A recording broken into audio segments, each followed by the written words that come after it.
नमस्कार, times on Bharat पर इस वक्त हैं आप। मैं हूं अंकित त्यागी। शाम के 6 बज गए हैं और वक्त हो गया है लोकतंत्र का। लोकतंत्र में हम आपको उन्हीं खबरों का आपको दिखाते हैं, वही खबरें जिनका आपसे सीधे सरोकार है। और आज लोकतंत्र में आपको क्या दिखाने वाले हैं, सबसे पहले आपको बताएंगे। सबसे पहले लोकतंत्र में आपको बताते हैं कि आज वो प्रमुख खबरों पर हम बात करेंगे। सबसे पहली खबर तो होगी जो उत्तर प्रदेश के अंदर एक बुखार चल रहा है, रहस्यमय बुखार चल रहा है, उसके बारे में आपको बताएंगे। कैसे वहां पर लोग जो हैं एक के बाद एक कई सारे लोग वहां पर मारे गए हैं, उसमें कई बच्चे भी शामिल हैं। और साथ ही साथ एक विधायक जी हैं। विधायक जी को लगा कि ट्रेन तो विधायक जी, अब विधायक जी हैं तो सरकार की है, यानी कि उनकी ट्रेन है, तो जैसा मर्जी आए उसमें वैसा बर्ताव कीजिए। लोगों ने इसके खिलाफ उनकी शिकायत भी कर दी है, तो उस पर भी बात करेंगे, क्योंकि ऐसा विधायक जी क्यों सोच रहे हैं कि वो कुछ भी कर सकते हैं और वहां से आराम से निकल सकते हैं। लेकिन सबसे पहले आपको दिखाते हैं इस वक्त की 6 बड़ी खबरें। अंजला और मनसुख मर्डर केस में एनआईए ने दायर की चार्जशीट। एपीआई सचिन वाजे समेत कुल 10 आरोपी गिरफ्तार। डीजीपी नियुक्ति मामले में ममता सरकार का सुप्रीम कोर्ट से बड़ा झटका। सुप्रीम कोर्ट ने राज्य सरकार की याचिका पर सुनवाई से इनकार किया। उत्तर प्रदेश के गोंडा में बाढ़ग्रस्त इलाकों के दौरे पर उत्तर प्रदेश के मुख्यमंत्री योगी आदित्यनाथ बाढ़ राहत केंद्र का जायजा लिया। पंचतत्व में विलीन हुए एक्टर सिद्धार्थ शुक्ला, मुंबई के ब्रह्म कुमारी रीति रिवाज से अंतिम संस्कार, मां ने दी मुखाग्नि। तालिबान के बढ़ते हमले के बाद अमरुल्लाह सालेह ने पंजशीर छोड़ा। अपने कमांडरों के साथ 2 विमानों से तजाकिस्तान पहुंचे।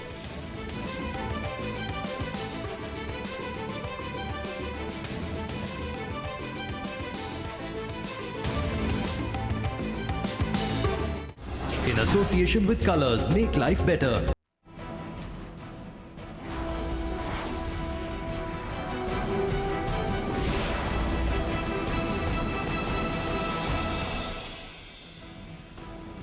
चलिए सबसे पहले शुरू करते हैं उत्तर प्रदेश से। उत्तर प्रदेश में एक बुखार से पिछले 10 दिनों में करीब 100 से ज्यादा बच्चों की मौत की खबर आ रही है।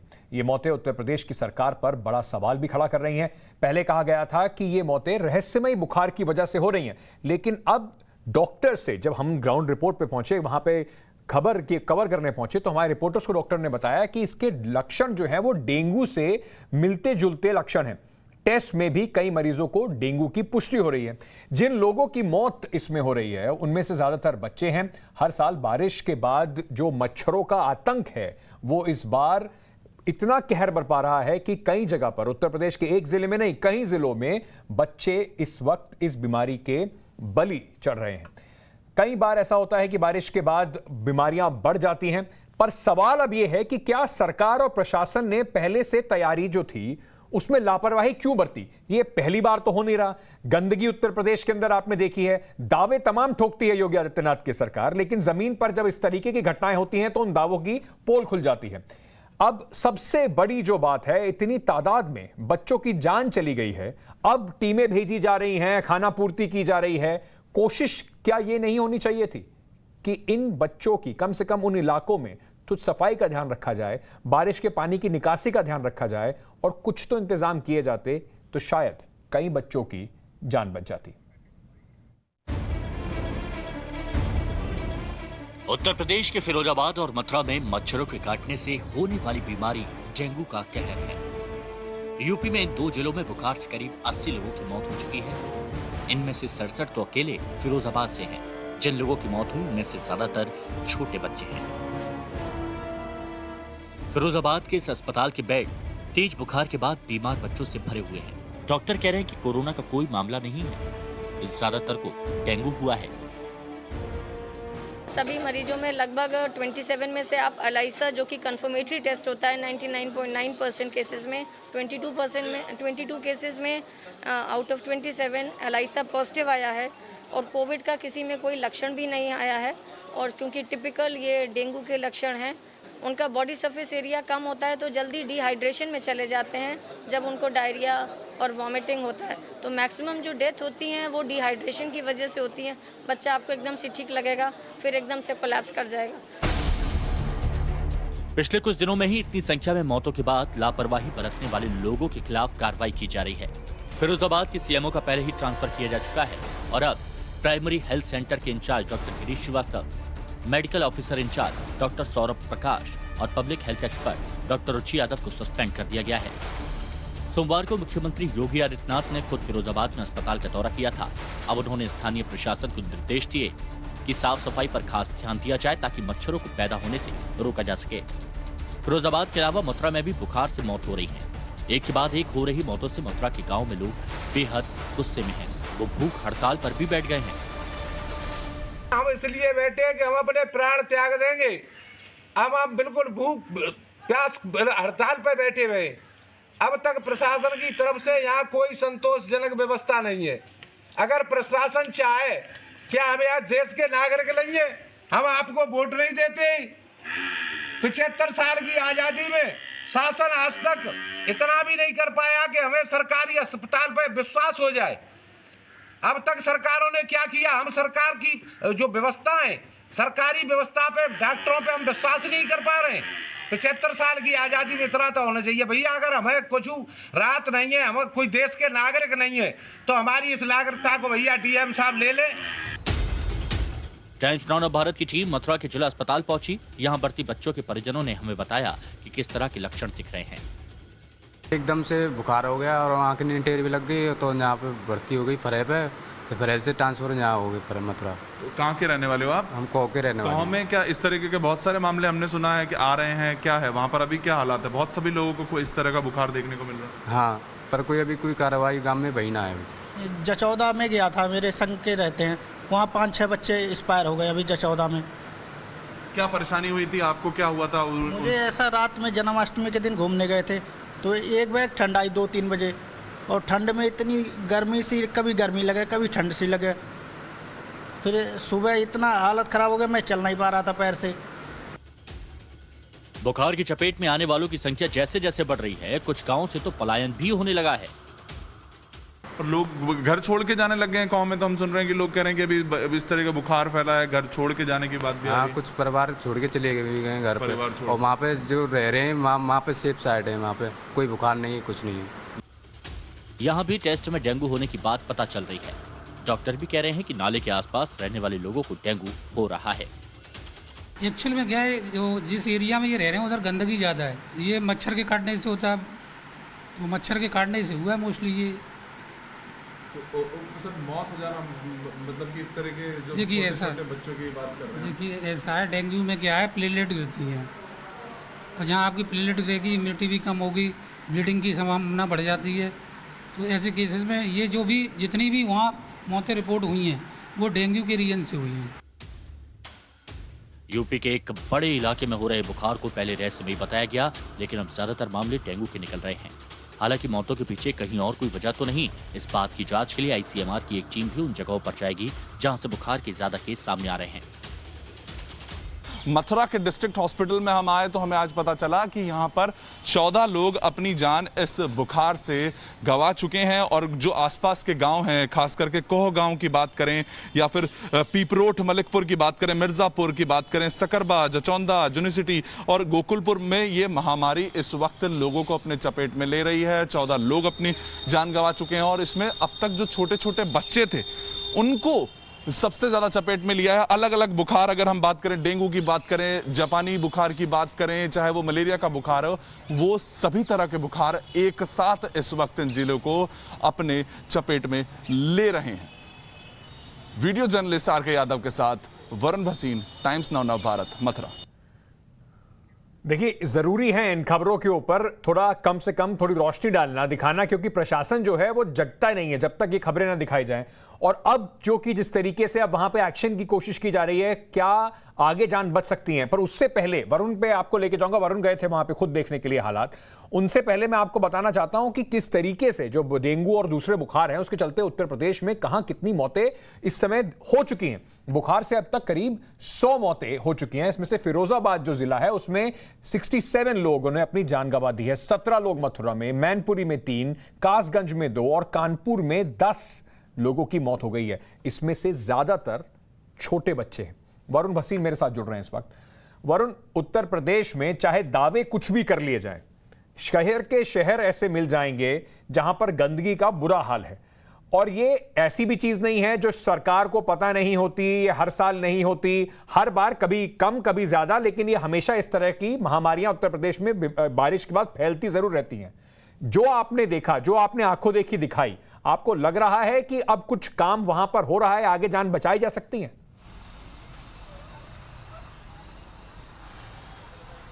जी बिल्कुल, देखिए अगर हम इस वक्त की स्थिति समझे तो ये वो समय था जब कोविड के टाइम पर छोटे से छोटे पीएचसी तक पहुंचने का दावा यहां पर सरकारें करती हैं। वो कहते हैं कि हम छोटे अस्पताल तक पहुंच चुके हैं, लोगों को वैक्सीन देके, और उसी टाइम पर अगर इस तरह की दूसरी बीमारियां हमें देखने को मिलती है कि कोई बुखार है और लोगों की जान ले रहा है, तो ये सबसे पहले तो उन दावों को सब खत्म करता है कि आप हर जगह हर अस्पताल तक नहीं पहुंचे हुए हैं, हर गाँव के व्यक्ति तक नहीं पहुंचे हुए हैं। ये चीज इसमें साफ होती है। उसके बाद ये बहुत बड़ा एरिया है, पूरा पश्चिमी यूपी की हम बात करें, चाहे मैनपुरी, कासगंज, गोंडा और मथुरा, फिरोजाबाद, ये बहुत बड़ा एक जगह है। ये सिर्फ एक जगह या छोटी जगह पे फैला हुआ बुखार नहीं है। इसको रहस्यमय बुखार इसलिए कहा जा रहा है क्योंकि 4-5 बीमारियां एक साथ जगड़ रही हैं। डेंगू की बात करें, अगर हम मलेरिया की बात करें, उसके अलावा भी बहुत से ऐसे बुखार है जिनका शायद डॉक्टर भी पहले 2 या 3 दिन पता नहीं कर पाते हैं। आपने तबादले तो कर दिए चिकित्सा अधिकारी के, लेकिन अब तक उसको रोकने के लिए क्या किया गया है? हमको पता है मौसमी बीमारी है, हर बार बुखार आएगा, लेकिन आपने क्या लोगों तक जानकारी पहुंचाई? कोविड के नाम पे हम वहां तक पहुंचने की बात करते आए हैं, लेकिन इससे यह भी पता चल रहा है कि वो दावे आपके बिल्कुल खोखले साबित हो गए हैं। आप लोगों तक पहुंचने में नाकाम रहे हैं, क्योंकि अब तबादलों से शायद जिनके घर में आज वो बुखार फैला है या गांव वाले गांव छोड़ के जा रहे हैं, वो सब सही नहीं होने वाला है। और जो जिन चीजों की जरूरत थी शायद कोविड के कारण, वो चीजें नहीं दबी रह गई है। ये मौसमी बीमारियों का आना ही क्या मतलब है कि कोविड का जो प्रेशर है, उसके बाद जो अब वो ब्लूप्रिंट तैयार करना था बाकी बीमारियों से लड़ने का, वो कहीं ना कहीं ढह चुका है। बिल्कुल। इसी तरह के और ये वो वक्त था, जैसे आप भी बता रहे थे, कोविड के टाइम में वक्त था कि आप अपनी सुरक्षा व्यवस्था को और दुरुस्त कर सकें।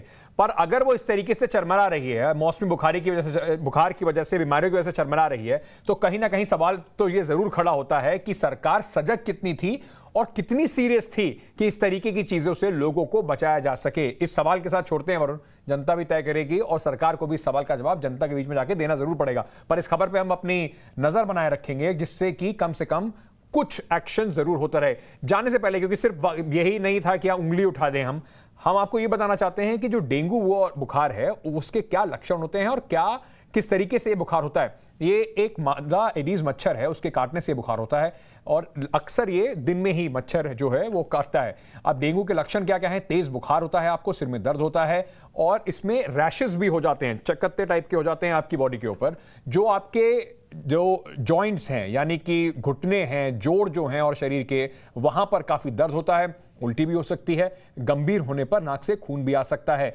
क्या करा जाए अगर आप इस पूरे उसमें हैं? तो इससे खतरनाक क्यों इतना ज्यादा क्यों होता है? क्योंकि प्लेटलेट्स जो हैं आपके वो तेजी से कम होते हैं। शरीर में 1.5 से लेकर 4 लाख तक प्लेटलेट्स होते हैं और प्लेटलेट्स की संख्या जो है 50,000 से नीचे अगर गिर जाए तो जान का खतरा भी हो सकता है। क्या करें आप अगर आपके ये लक्षण दिख रहे हैं? उत्तर प्रदेश में अगर इस समय आप हैं और आपके आसपास इस तरह से मच्छरों का, गंदगी का इस समय ज्यादा प्रभाव है, उस वजह से मच्छर पनप रहे हैं, तो आपको क्या करना चाहिए? तुरंत डॉक्टर संपर्क करें, डिले ना करें, इसको देरी ना करें, जानलेवा हो सकता है। शरीर को जो हाइड्रेट करते रहें, पानी पीते रहें, ORS का घोल पीते रहें और हल्का खाना खाएं और दवाइयां अपने समय पर लें। और डेंगू से बचने के लिए कुछ चीजें जो हैं वो आप भी कर सकते हैं। सरकार के ऊपर ना रहें सारा पूरी तरीके से निर्भर।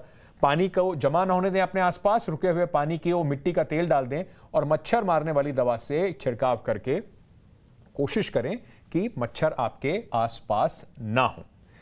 तो ये तो थी उत्तर प्रदेश में जो बुखार है जिससे 100 से ज्यादा लोगों की मौत हो गई उसकी बात। अब आपको एक तस्वीर दिखाते हैं। मैं पहले ये तस्वीर आपकी स्क्रीन पर डाल देता हूं। एक विधायक, एक आपको जो व्यक्ति अभी अपनी स्क्रीन पर दिखने वाले हैं, वो एक ट्रेन के अंदर मतलब बिल्कुल ये देख लीजिए कि किस हालात में है। एक आपने गिरोह का नाम सुना है, कच्चा बनियान गिरोह? वो लोगों के घर में डकैती वकैती करते हैं। आपको लगेगा ये उस गिरोह के मेंबर हैं, पर ऐसी गलती मत कीजिएगा, विधायक साहब को गुस्सा आ जाएगा, क्योंकि ये एक माननीय विधायक साहब हैं। और आप इनकी बात करते हैं, ये कपड़ों के बिना विधायक साहब जो हैं ये जेडीयू के विधायक हैं, और इनके ऊपर ऐसा बवाल मचा हुआ है इन्होंने जो हरकतें करी हैं कि आप मतलब क्या बताऊं मैं आपको। अब देखिए, ट्रेन में जा रहे थे विधायक साहब और ट्रेन में इस हालात में विधायक साहब पाए गए। इनसे पूछा भी गया, बड़ा हंगामा हुआ, लोगों ने शिकायत कर दी। तो अपने बयानों से तो ये हमेशा सुर्खियों में रहते थे। विधायक जो हैं गोपाल मंडल साहब हैं, इस बार ये इस वजह से सुर्खियों में हैं क्योंकि तेजस ट्रेन से ये पटना से दिल्ली आ रहे थे। अब ट्रेन में तो ऐसा आपका घर तो है नहीं, आपका बेडरूम भी नहीं है, पर विधायक साहब बिना कपड़ों के ट्रेन में पाए गए।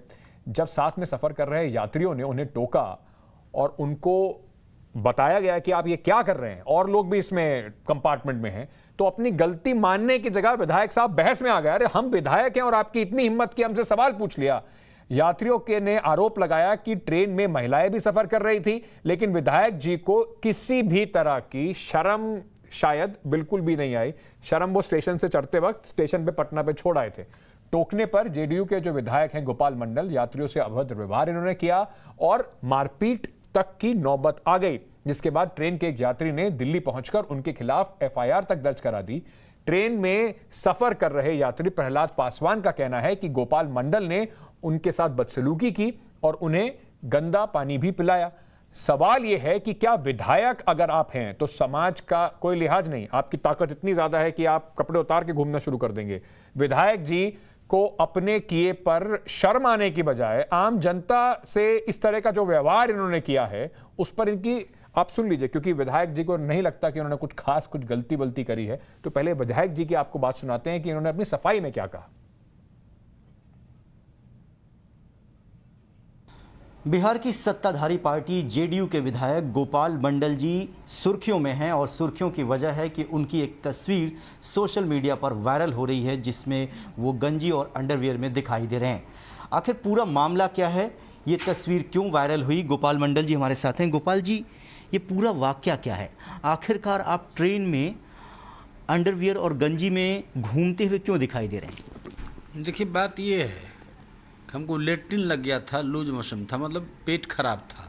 कई बार हम लेट्रिन कर चुके थे, तो वहाँ आने के बाद कुछ ही देर गाड़ी चलने के बाद फिर लेट्रिन लगा, गुर करके ऐसा लगा लेट्रिन निकल जाएगा। हम धाए कुर्ता पजामा खोले बैठे हुए थे, और खोलने के बाद वहाँ से तेज़ी से निकले। तब लेट्रिन करने वाला बगल में था वॉशरूम, एक आदमी दो आदमी बैठा हुआ था और कोई नहीं था। हम गए, कल गए कहाँ जा रहे हैं? कहे भाई हम लेट्रिन में जा रहे हैं। तो ऐसे जा रहे हैं? कैसे जा रहे हैं? तो आप कक्षा में पता नहीं है कि ये थी कोई लेडीज? हम कोई लेडीज नहीं है, लेडीज से क्या मतलब हमको है? हम लेट्रिन जा रहे हैं भाई। कपड़ा गमछी था कंधे पर, लेकिन गमछी हम बदल नहीं पाए, इतना जोर से लगा तो मेरा हाथवा पकड़ लिया, नहीं जाने देंगे। क्यों भाई? तो आप कपड़ा बदलिए। तब झाड़े, हम चले गए लेट्रिन सीधे। यही समझिए लेट्रिन करने के वक्त में लेट्रिन के बाहर भी करने के कोमोड वो था, उसके बाहर भी गिर गया, वो जो हमको साफ करना पड़ा। ये हुआ लेट्रिन फ्रेश हो गए, तब हम फिर जिस ड्रेस में थे उसी ड्रेस, तब गमछी लपेट के हम आए। तो आने के बाद वहाँ पर हम पूछे तुम कौन हो बाबू? बोला हम पब्लिक हैं।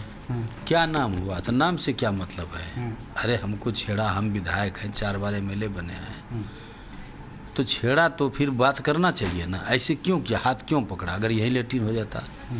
नहीं, आप ड्रामा कर रहे थे। हम ड्रामा नहीं कर रहे थे, कोनो पागल हैं। 60 बरस हमारा उम्र रहा है और तुम मेरे बेटे के समान हो, तुम इस तरह हरकत किए जा रहे हो। हम उसका ये मार्क्स होता है खोल दिए तो बात करने लगे ना, चेहरा तुम्हारा देखना चाहते हैं। वो दारू का बू आया, दारू पिया हुआ आदमी था वो। और उसके बाद हुज्जत करने लगा तो हुज्जत में हम तुम बोले बर्बाद कर देंगे, हम विधायक हैं, तुम जानते नहीं, अब पुलिस को फ़ोन करते हैं, कीजिए। लेकिन गोपाल जी, सवाल ये है कि आपने कहा कि आप 4 बार के विधायक हैं, आपका पेट खराब था, लेकिन जो आपके साथ उस कंपार्टमेंट में सहयात्री थे उनका ये कहना है कि आपने उनको भद्दी गालियां दी, उस कंपार्टमेंट में महिलाएं भी। तो आपको लगता है कि आपसे गलती हो गई, आपका जो ये व्यवहार था ट्रेन के अंदर वो गलत था, आप इसको मानते हैं या नहीं मानते? सुनिए, बात है कोई महिला नहीं थी। अब भद्दी भद्दी गालियां भी नहीं दी हैं। हमने पुलिस को बुलाया, पुलिस आ गई, जांच पड़ताल करने लगे। तो पुलिस को बोले उनको समझाइए, अलबल बक रहा है, अभी भी गाली गलौज बक रहा है। तब हम बैठ के गए, सुनो बाबू तुम मेरे बच्चे के समान हो, अगर हम गलती किए हैं तुम्हारे नज़र हमको माफ़ कर दो। हम यही बोले हमको माफ़ कर दो, ऐसे मत करो हमको, हम दूसरे किस्म का आदमी हैं, माफ़ क्या करेंगे। आप आलूल जरूर बक दिए।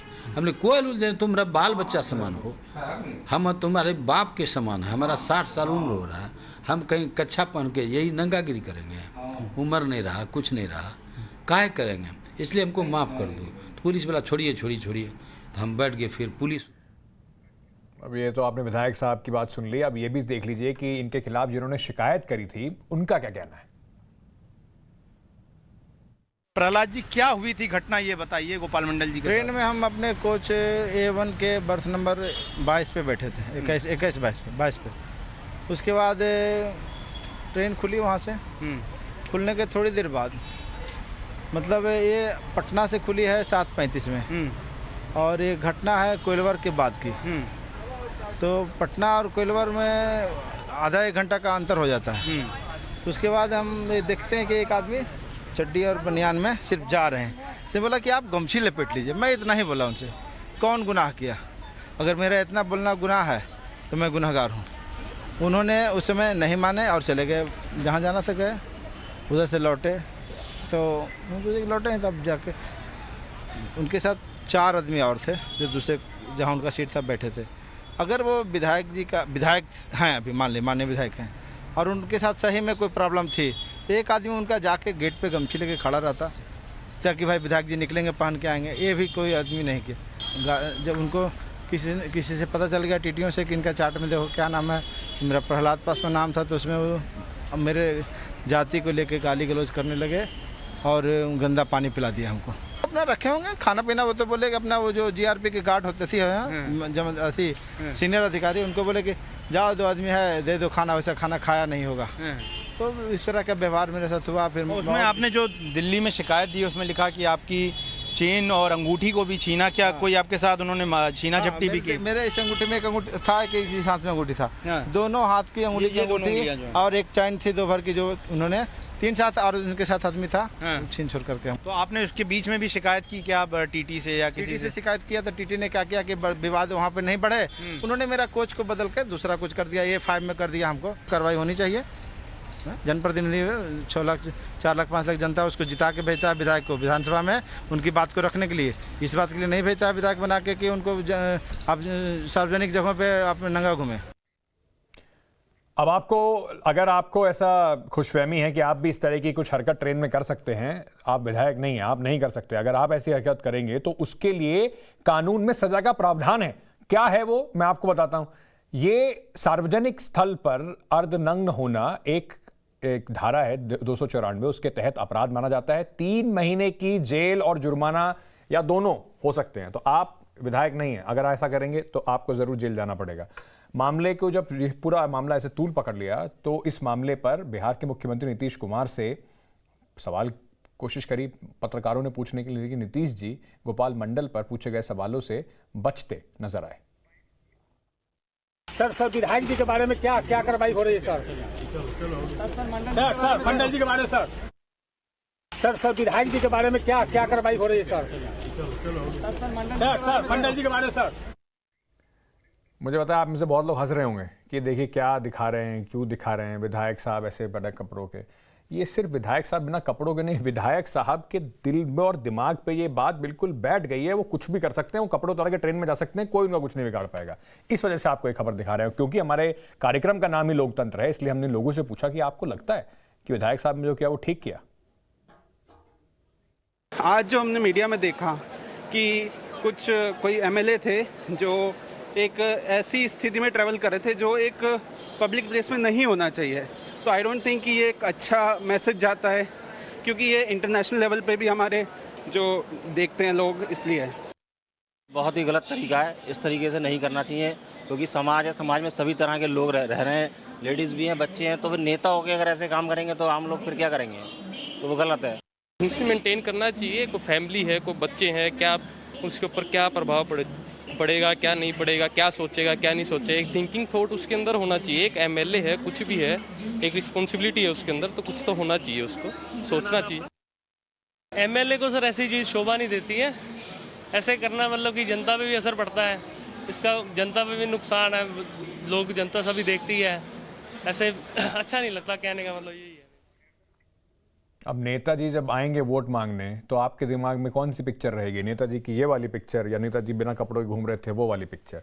लेकिन ट्रेन में जब आप सफर करते हैं तो उसके कुछ कायदे कानून हैं, नियम है, जिसका पालन हम सबको करना पड़ता है। जेडीयू में विधायक साहब तो अपने कपड़े उतार के घूम सकते हैं, अर्धनंग घूम सकते हैं, लेकिन ट्रेन में अगर आप सफर कर रहे हो तो उसके जो कायदे कानून हैं हम आपको फटाफट बता देते हैं कि इससे कि आप ऐसी गलती ना करें। छत पर या गेट पर बैठकर यात्रा आप नहीं कर सकते, पर हमने कितनी बार देखा है जनता ऐसे ही करती है।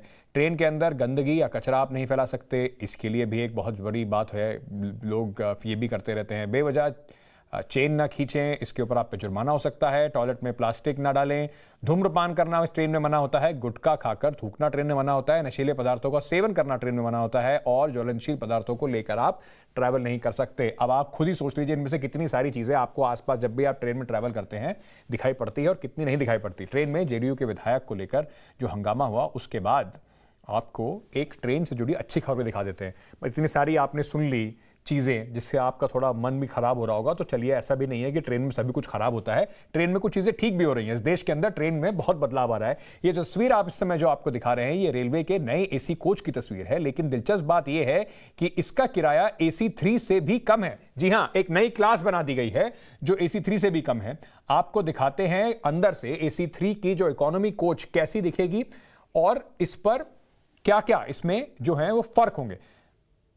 हमारे सहयोगी जो हैं कुंदन सिंह ने इस ट्रेन का जायजा भी लिया। पहले आपको उनकी चलिए रिपोर्ट दिखाने से पहले आपको बता देते हैं कि इसमें फर्क क्या क्या होगा। जो एसी क्लास 3 होती है उससे 8% कम किराया होगा इसका। 300 किलोमीटर तक का किराया सिर्फ 450 रुपए होगा। तो काफी सारे लोग जो हैं, आपसे जुड़ी खबर है, आपके लिए अच्छी खबर है कि अब इसमें ट्रेन में आम जो लोग हैं वो भी इस ट्रेन में जा सकते हैं। जो आम कोच है उसके मुकाबले 15% ज्यादा बर्थ है। और कपूरथला रेल कोच फैक्ट्री में ऐसे 50 कोच बनाए गए हैं जो अब एसी इकोनॉमी के नाम से चलेंगे ट्रेनों में। 2021 के अंत तक 800 कोच बनाने का लक्ष्य है। रिपोर्ट दिखाते हैं आपको अंदर से कैसा दिखता है ये पूरा डब्बा।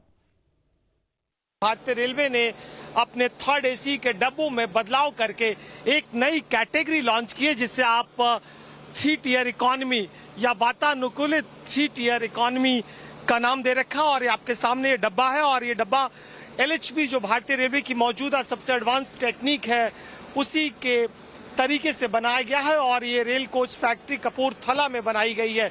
सबसे पहले कुछ जल्दी से इसके फीचर के बारे में हम जानकारी कर लें कि इसके बारे में क्या अलग है बाकी के डब्बों से। 72 सीटें अमूमन 3rd एसी के डब्बे में होती है, इसमें 83 सीटें रहेगी। High voltage electric switcher install board switch below under frame, therefore increase the passenger capacity। 11 additional birth इसलिए ज़्यादा हो जा रहे हैं क्योंकि जो अमूमन यहाँ पे जो स्विच बोर्ड होता था उसको नीचे शिफ्ट कर दिया गया है।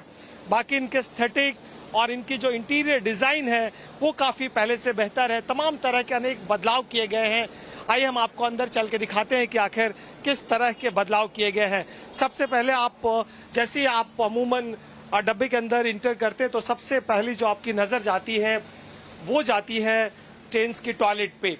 और कोविड का काल चल रहा है, जितना इन्फेक्शन से बचा जा सके उसकी कोशिश की जाती है। तो सबसे पहले मैं अपने विजय से कहूँगा थोड़ा इस तरफ आए। अमूमन जो अभी तक आप टैब देखते हैं वो टैब में आपको नल खोलना पड़ता है, खोलने के बाद पानी गिरता है। लेकिन यहाँ पे देखिए इस तरीके से नीचे एक लीवर दिया गया, लीवर दबाने से ऊपर पानी आने लगता है और आपको यहाँ पे खोलने की जरूरत नहीं पड़ेगी। बाकी अगर टॉयलेट के एस्थेटिक की बात करें तो सिमिलर तरह से ये चीज़ें यहाँ पे भी दी गई है कि यहाँ पे जैसे आप लीवर दबाएंगे ऊपर जो टैब में पानी आना शुरू हो चुका होगा और आपको छूने की ज़रूरत नहीं है। इसके अलावा जो यहाँ पे जो शैम्पू के और वॉश बेसिन के लिए चीज़ें दी गई हैं पहले से काफ़ी बेहतर है। छोटा सा एक ट्रे भी दिया गया है जहाँ पे आप अपनी ज़रूरत के सामानों को रख सकते हैं, पर्स रख सकते हैं, मोबाइल फ़ोन रख सकते हैं यूज करते समय। और इसके बाद ये जो दूसरा टॉयलेट है आप ये देखिए कि नीचे नेट लगाया गया है और इसकी जो वॉश बेसिन की क्वालिटी देखेंगे पहले से काफ़ी आपको बेहतर नज़र आएगा। अमूमन जो फर्स्ट एसी और राजधानी और जो एक्सक्लूसिव प्रीमियम कैटेगरीज जो ट्रेन होती है उनमें इस तरह की चीज़ें दी गई हैं। ये रहा। अब आप जो ये डब्बा है अमूमन ये पुश पुल की टेक्निक पे होता था, लेकिन इसे एक तरह से ये ड्रिल और स्लाइड डोर के तौर पे बनाया गया है। जैसे आप अंदर चलेंगे, अंदर चलने पे जो 2-3 चीज़ें मोटे तौर पे आपको बदलाव नज़र आएगा, वो पहले हम आपको इधर लेके चलते हैं। ये देखिए कि जो एस्थेटिक है वो काफ़ी बेटर किया गया है। कर्टेन जो एक तरह से आजकल न्यू टेक्निक की कर्टन्स आती है, ये न्यू टेक्निक की कर्टन दी गई है। जो कपड़े के क्लॉथ की कर्टन होती है वो हटा दिया गया है। इसके बाद आप चलिए सीटों की अगर पोजीशनिंग्स की बात करें तो यहाँ पे 72 के बदले 83 दी गई है नंबर्स ऑफ सीट्स। उसके पीछे जो टेक्निक की गई है कि थोड़ा सा स्पेस जो 2 सीट के बीच की दूरी होती है उसको रिप्लेस कर दिया गया, थोड़ा सा रिड्यूस कर दिया गया है। वो रिड्यूस करके फिर नंबर्स ऑफ सीटों को बढ़ाया गया है। जो सबसे ज़्यादा परेशानी होती है आपको ऊपर चढ़ने के लिए, वहाँ पे इस परेशानी को कम करने के लिए ये जो दिया गया है, आप देखेंगे कि ये बहुत स्टील का फ्रेम है और ऊपर चढ़ने वाले यात्रियों को। चलिए, तो आपने देखा कि ये नए डब्बे जो हैं इसमें अब कई सारे लोग जो पहले एसी में नहीं सफर कर पाते थे अब वो भी इसमें सफर कर पाएंगे। अच्छी खबर है आप सबके लिए। पर अब आगे बढ़ने से पहले आपको सबसे पहले बताते हैं इस वक्त की 10 बड़ी खबरें। अब आपको जो बाढ़ की स्थिति है उसके बारे में भी कुछ जानकारी दे दें। उत्तर भारत में से लेकर उत्तर पूर्वी राज्यों तक बाढ़ और बारिश का कहर लगातार बना हुआ है। उत्तर प्रदेश से बिहार तक नदियां उफान पर हैं। हालात इतने खराब हैं कि नदियों का पानी लोगों के घरों में पूरी तरीके से घुस गया है। कई जगहों पर तो बाढ़ के जो पानी है उसकी वजह से लोगों को पलायन करना पड़ रहा है। बाढ़ के पानी ने उनकी जिंदगी को पूरी तरीके से प्रभावित किया है। साथ ही साथ किसानों की फसलें भी बर्बाद हुई हैं। उत्तर प्रदेश, बिहार और असम में बाढ़ का जो और बारिश का जो हाल है उससे जबरदस्त तबाही मची हुई है। सबसे पहले आपको दिखाते हैं ये रिपोर्ट।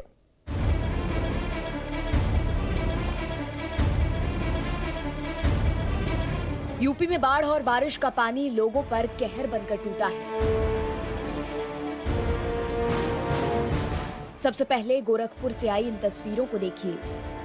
यहाँ बहने वाली राप्ती, रोहिन, सरयू और गोरा नदी उफान पर है और इन नदियों ने आसपास के इलाकों में जमकर तबाही मचाई है।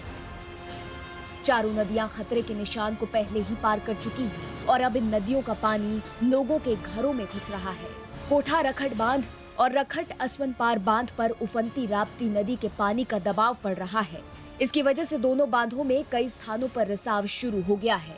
ग्रामीणों के बीच दहशत फैल गई है। रिसाव तो बहुत जगह, मलौनी बंधे पर हम लोग कल गए थे तो वहाँ रिसाव हो रहा था, जबकि 10 मीटर चौड़ा है, 30 मीटर उसका बॉटम है।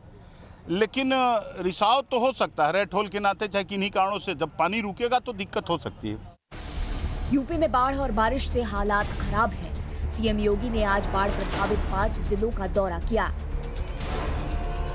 यूपी के अयोध्या में बाढ़ और बारिश की वजह से सरयू नदी उफान पर है। सरयू खतरे के निशान से 49 सेंटीमीटर ऊपर बह रही है। नदी के किनारे घाट पर लगे खंभे जलमग्न हो गए। महेशपुर, तुलसीपुर, लोलपुर, दुर्गागंज में लोगों की फसलें तबाह हो गई हैं। लोगों के खेत से लेकर घर में पानी घुस गया है। हालात इतने खराब हैं कि गांव वालों के पास जानवरों को खिलाने के लिए चारा तक नहीं है। लोग किसी तरह नाव में रखकर जानवरों के लिए चारा ला रहे हैं। यहाँ बाढ़ जो बा खतरा से ढेर ऊपर बा। अच्छा। हाँ, इतना ऊपर बा कि अधिक बा, भैंस गोरू खोल नहीं रही है। सब नदी सरजू जी के जो इतना गन्ना कट गया है कि अब कहा दशा नहीं बा।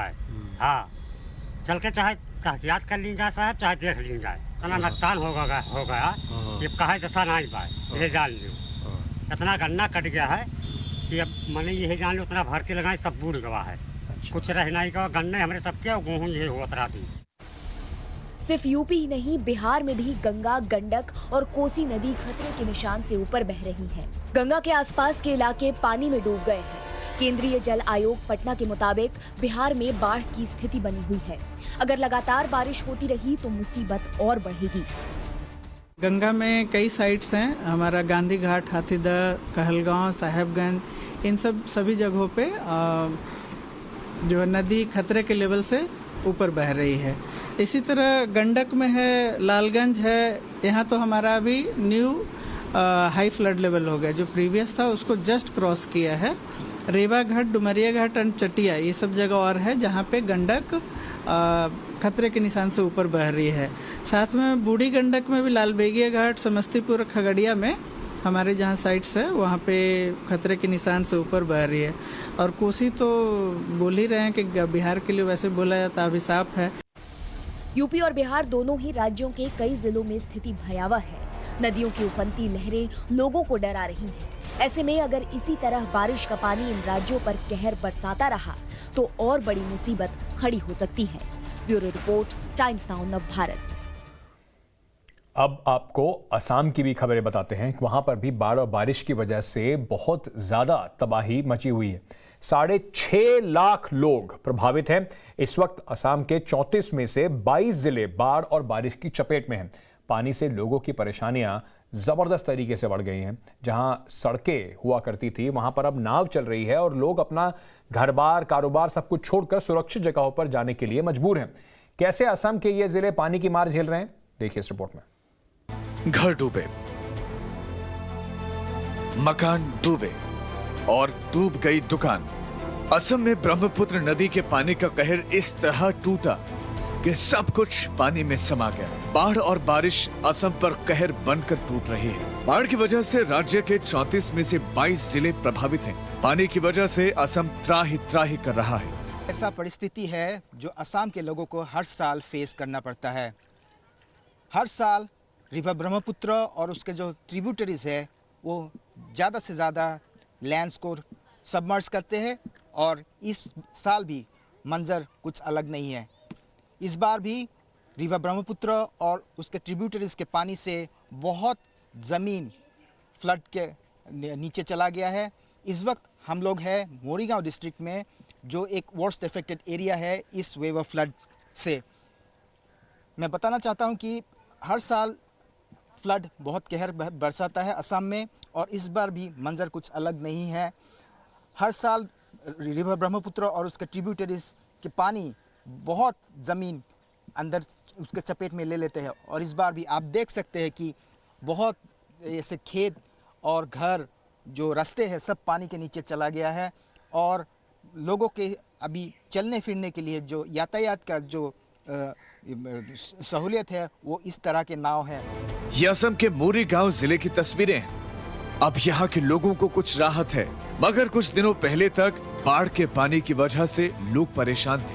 मोरीगांव में बाढ़ का पानी आया और अपने साथ सब कुछ बहा कर ले गया। पानी से लोगों पर आफत बनाई। परेशानी इतनी ज्यादा बढ़ गई है कि लोगों को समझ नहीं आ रहा कि वो करें तो करें क्या। उस गांव में ज़्यादा पानी हो गया। ऐसा हुआ कि पानी की वजह से कई लोग उस अपने घर को छोड़ के दूसरा गांव में चला गया, तो बहुत नुकसान हुई है। क्योंकि हमारे गांव में बहुत गरीब आदमी रहता है, उसमें बहुत प्रॉब्लम हुआ है कि दान चावल था उसको लेके गया था। ऐसा हुआ कि मेरा वो स्कूल है, जो स्कूल में अभी तक पानी है, तो ऐसा ही हुआ है कि बहुत नुकसान हुई है। बाढ़ की वजह से असम में 6.5 लाख लोग प्रभावित हैं। 34 में से 22 जिले बाढ़ की चपेट में हैं।